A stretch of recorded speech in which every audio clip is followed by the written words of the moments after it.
정성호 법무장관 어저께 사직서를 제출했습니다. 이재명 대통령과 청와대에서는 사직서를 수리하겠다라는 어저께 뉴스까지는 나왔는데, 근데 어저께도 우리가 잠깐 얘기를 했습니다마는 법무부 장관이 사직서를 제출했다는 게 이게 뉴스가 되는 게 저는 좀 신기해요. 우리 허준석 대변인께 여쭤보고 싶은 게 되게 오랫동안 언론인으로서도 굉장히 앵커로서도 굉장히 오랫동안 방송 뉴스를 전달하셨지만은 이런 뉴스를 보신 적이 혹시 있으신지?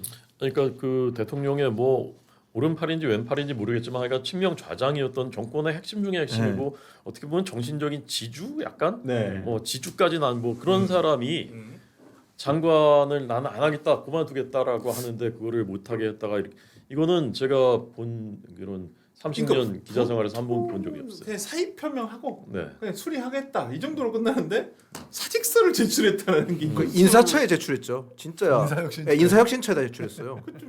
저는 듣도 보도 못한 소식이어가지고 이게 과거에 이런 경우가 있었었나. 그러니까요. 그냥 장관이 이렇게 했어도 사실 이제 초유의 일인데 이런 정권의 한 그 축이 되는 사람이 나는 뭐 이렇게 그냥 난파선에서 뛰어내리는 거 아닙니까? 이거는. 근데 지금 후임자 구해지기 전까지는 어찌했든 간에 지금 일은 해야 되잖아요. 그건 하나만 안 한 얘기예요. 당연히 그건 하는 거예요. 후임자 구해질 때까지 누구나 당연히 해야 되는 거죠. 지금 뛰어내리려는데 이렇게 뒷목 잡혀가지고 지금 못 내리고 있는 거 아니냐고요. 지금 이리 와 이렇게 잡히고 있는. 후임자를 계속 못 구할 수도 있어요.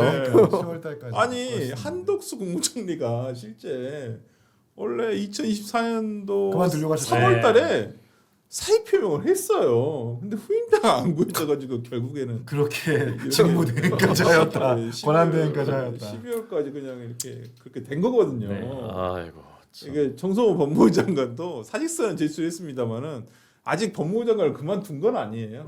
아직까지는. 그러니까 시기가 전당대회 끝나는 그 다음 날 바로 이런 단독 보도가 나왔다는 것에 우리는 의미를 둬야 되는 거고. 그러니까요. 게다가 사직서를 사의 표명이 아니라 사직서를 제출했다는 건 나 더 이상 이 사표 수리하지 않으면 출근 안 할래요. 실제로 아침 뉴스 방송에서 기자가 취재를 해왔더라고요. 나 출근 안 하겠습니다라고 그런 의지까지 가지고 있더라. 게다가 어저께 제1차 그리고 36차 국무회의 했는데 거기서 이제 그 중수청의 하위 법령안을 의결했다는 건 아닙니까?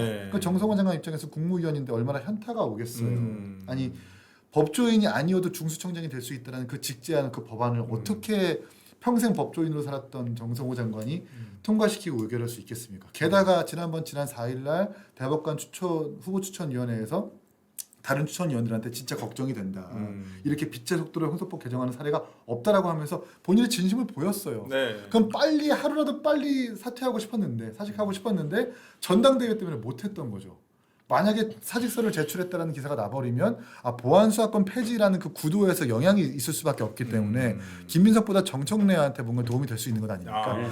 그러니까 미루다가 오매불만 기다리다가 이제 어저께서야 사직서 제출한 보도를 만든 것 아니냐 의심할 수밖에 없어요. 조만간은 것도 요랑스럽고. 그러니까 청와대 주변을 조금 취재를 해보면 협의가 안 됐대요. 협의가 안 돼? 그러니까 그냥 그 마지막 그냥 나 갈 거야 하고 던지고 가는 거예요? 아니 협의가 됐으면 정무직인 법무부 장관 인사혁신처에 사직서를 제출하겠습니까? 아니죠. 그러니까 이것은 이 협의가 원활히 진행되지 않은 상태에서 정성호 장관이 관련 절차를 빠르게 명확하게 진행을 한 것이고 청와대도 이 상황에서 더 이상 붙잡을 수 없는 상황이 됐잖아요. 그러니까 어제 강규정 대변인이 후임자가 내정될 때까지는 역할을 해달라는 메시지를 낸 것으로 보여져요. 그러니까 정성호 장관은 9월 달 되면 이제 정기국회가 진행이 됩니다. 정기국회가 열리고 그러면 대정부 질문이 펼쳐지고 상임위가 돌아가요. 그러면 정성호 장관이 나서서 이런저런 보안수사권 얘기를 해야 돼요. 그러면 보안수사권 관련해서 본인이 기존에 얘기했던 이 발언들이 있잖아요. 그리고 중수청이나 공소청 관련해서 얘기했던 발언들이 있어요. 이런 발언들을 이 국회에 나가서 했을 때 미칠 영향 그리고 본인의 소신 이런 것들 때문에 결국에는 정기국회에 난 도저히 나갈 수 없다. 이런 거 입장이 강하게 반영된 것으로 보이고 정성호 장관 같은 경우에는 근데 제가 좀 우려가 되는 건 이렇게 했는데 다음 공천 받을 수 있을까요? 저는 그것도 민주당 진영 내에서 특히 강경파들이나 진영 내에서 굉장히 큰 배신감을 느끼지 않을까 뭐 그런 생각이 들더라고요. 그러니까요. 그건 좀 이해가 되지 않는 것이고 그다음에 지금 홍기원 의원인가요? 이 누구지? 홍기원 이거는 외교관 출신 의원이더라고요. 아 의원이에요. 네, 이분이 이제 정성호 법무부 장관이 국회 가서 형사법 관련해 할 일이 있다라고 얘기를 했다는 거예요. 법사위 가시나요? 이분이? 그건 잘 사보임 할지 사보임은 네. 모르겠는데 네. 김용민, 박은정 가만두지 않겠다.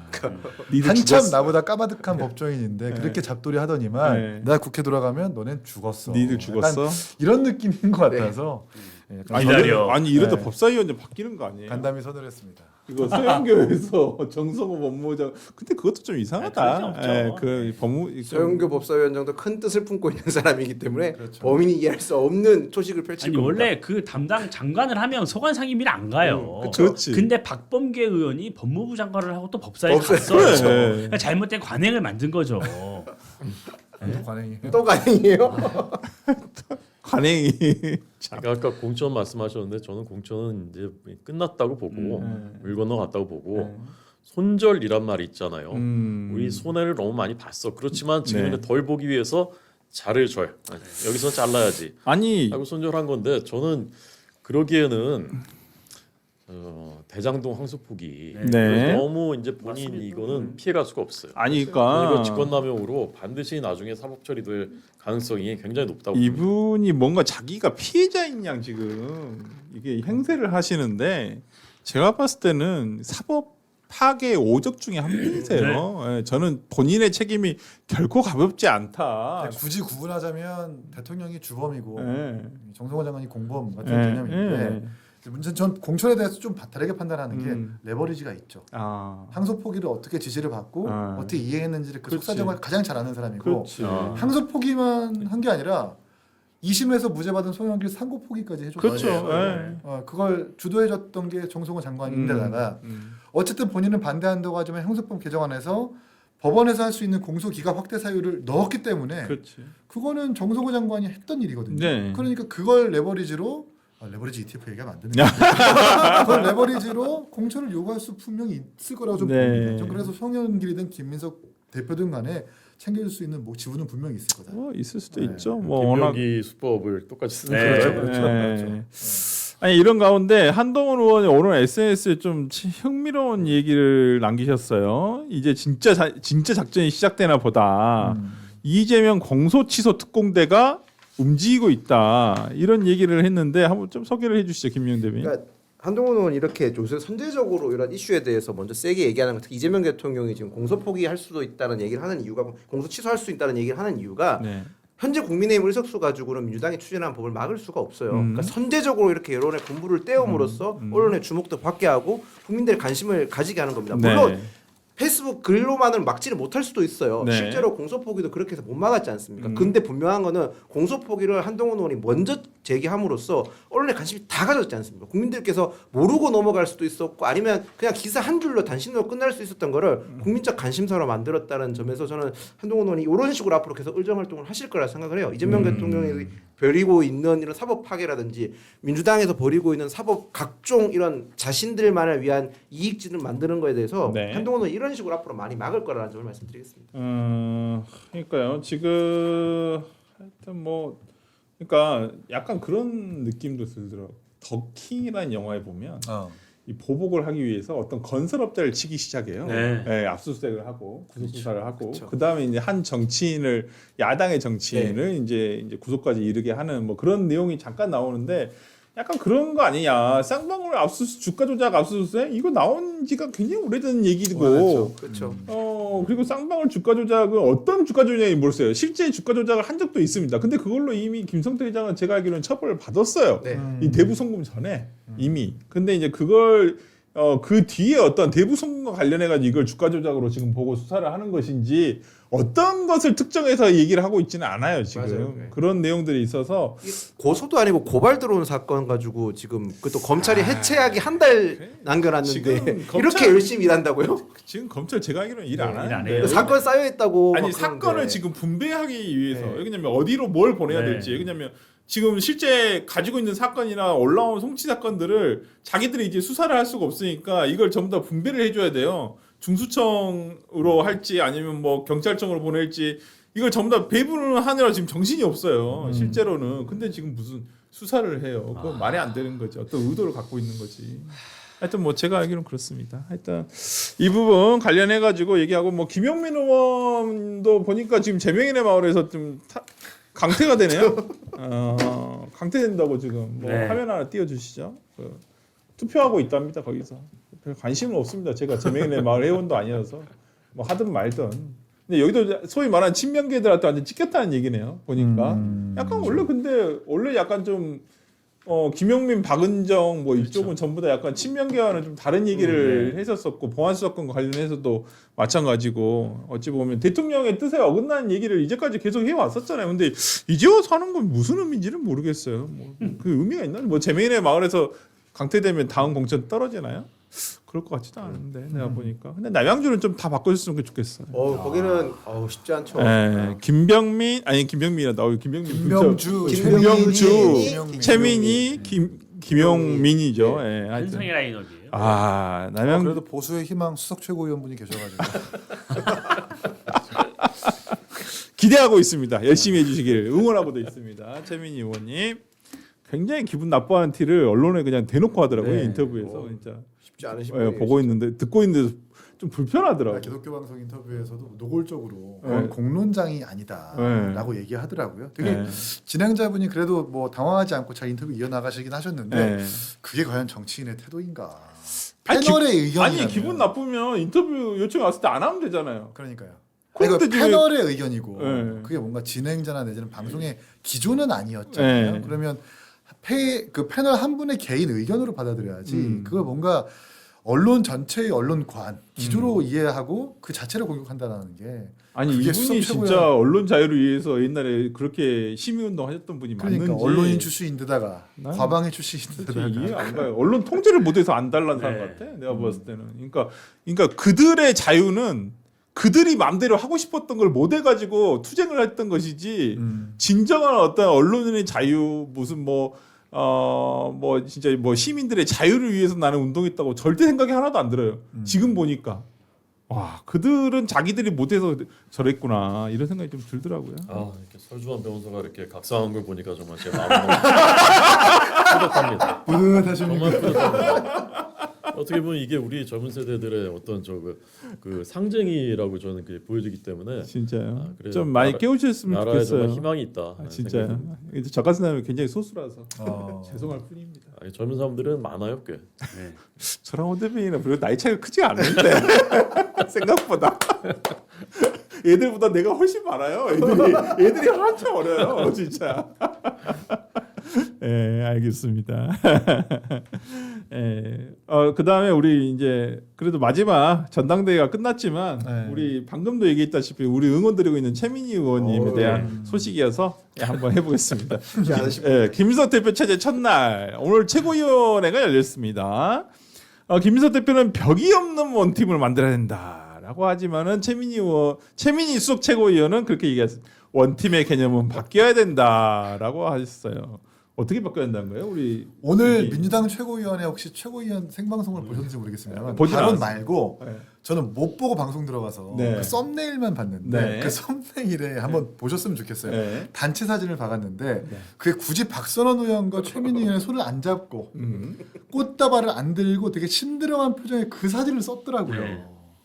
그 전대에서 그 손 안 잡은 사진 거. 많잖아요. 단체 사진 많고 만약에 그런 게 민감하다고 판단한다면 그냥 뭐 당 대표 얼굴만 넣거나, 그렇죠. 아니면 그냥 델리민주 새로운 지도부가 출범한다라는 그 글자만 넣어도 되는데 굳이 뭔가 수석 최고위원이 심드렁한 표정의 썸네일을 박았다라는 것 자체가 델리민주에서? 델리민주에서 민주당 최고위 썸네일에서 최민희 의원님 그럼 바로 이게 델리민주 관리자 이리 와. 그러니까 그 앞으로 이제 얼마나 최고위가 순탄하지 않게 흐를 것인가를 좀 예측할 수 있었던 것 같고요. 최민희 수석 최고뿐만 아니라 이 정청래 우리 전 대표께서 나 이제 말의 감옥에서 헤어나오겠다 라고 예고를 하지 않았습니까? 말의 감옥에서 프리덤이에요. 나 얼마나 힘들었는지 아느냐. 마치 터미네이터의 그 I'll be back 라고 얘기하는 것처럼 나는 돌아올 것이라고 전 예고편을 보여줬다고 생각하거든요. 네. 전 그래서 앞으로 좀 팝콘 각이다, 아, 꿀잼 각이다. 정청래 대표 전 대표의 어떤 활약도 기대를 하고 응원을 드리는데 최민희 후보는 최민희 최고 수석 최고는 네. 이제 아마 이번 결과 보면서 생각이 많았을 것 같아요. 서울 경기 여론조사랑 네. 여론조사 돌렸었을 때 본인들이 친천계가 1, 2, 3등 했지 않습니까? 맞아요. 국민요즘. 그러니까 네, 국민여론에서 1, 2, 3등을 했다는 거는 본인들이 차기 총선에서 경선했었을 때 네. 친청 가능하다. 후보로 타이틀 가지고도 충분히 해볼 만하다는 생각을 할 수밖에 없어요. 아니 근데 난 그거 궁금해. 진짜 나도 그 부분은 좀 해석이 잘 안 되는데 왜 국민 여론조사에서 1, 2, 3위가 최민희, 이성윤, 한민수였거든요. 그러면 왜 이렇게 되는 거예요? 그게 제가 그러니까 난 두 가지로 생각하는데 소위 말하는 김민석을 위시로 한 이재명 그러니까 친명계가 더 싫어. 친청계보다 친명계가 더 싫은지 아니면 진짜 국민들이 그러니까 일반 여론조사에 봤을 때는 친청계가 훨씬 더 낫다라고 보는 것인지. 그게 2,000명 샘플의 업체 두 곳에다가 네. RDD 방식으로 맞아요. 무당층 포함해가지고 돌린 네. 건데 네. 1, 2, 3위도 친청계인데 정청래 대표도 김민석 후보를 압도했지만 이겼죠. 50%를 넘겨서 이겼거든요. 네. 되게 시사하는 바가 크다고 그러니까 저는 근데 그분들이 예뻐서 찍어줬겠습니까? 이게 작용이 있으면 반작용이 있는 거거든요. 네. 사실 친명과 친청이 그렇게 뭔가 다르지 않아요. 똑같죠 뭐. 그렇다고 해서 명청 갈등, 정청래 전 대표가 대통령이 크게 대립각을 세운 것도 없습니다. 그런데 구도상 저들은 배격하고 배척해야 되니까 사실 그 사람들은 순교자를 만드니 일반 국민들과 무동층 입장에서는 왜 저 사람들 저렇게 쫓아내려고 하지? 당신들 찍어줘야 되겠다는 심리가 작용한 것은 아니냐. 그것도 그렇고 이게 인구 분포대로 했었을 가능성이 크거든요. 네. 보장. 보정을 그러니까 당원의 분포 그러니까 호남의 30%가 아니라 우리나라 행안부에는 인구 통계로 했을 그렇죠. 가능성이 커요. 네. 그러면 이번에는 여론조사상으로는 김용호, 임미애 후보 둘 다 넣었었거든요. 네. 근데 임미애 후보 같은 경우는 대구 경북에서 그 확실한 지지세가 있었어요. 그렇게 따지면 결국에는 친명 후보표가 많이 갈렸을 거고 대구 경북에서 친명 후보들 표가 많이 임미애 후보한테 많이 갔기 때문에 친명 후보 좀 불리했을 게 하나 있고 요거는 제가 확인된 걸 알고 민주당 패널 얘기를 들어보니까 이 RDD 방식으로 하는데 그 민주당 당원의 전화번호는 이 여론조사 업체 줘서 다 뺀답니다. 그러니까 네. 그렇다고 하더라고 이번에. 그러면 그렇게 하면 진짜 순수하게 당원이 아니라 민주당 지지층 그러니까 당원이 빠져 있다. 당원이 빠졌죠. 당원이 빠졌기 때문에 이렇게 됐었을 때는 정확하게 보면 오히려 좀 중도적 성향의 진보분들이 맞네. 답변할 가능성이 커요. 그렇게 해석을 하게 되면 이건 정청래 대표가 좋아서 뽑은 게 아니라 이재명 대통령 견제용으로 뽑았을 가능성이 굉장히 있죠. 근데 저 어제도 말씀드렸는데 저는 그 얘기를 별로 신뢰하지 않아요. 어제 말씀드린 게 보통 이런 여론조사는 안심번호를 받는다니까요. 맞아요. 통신사에서 맞아요. 안심번호는 그 상대방 번호가 없어요.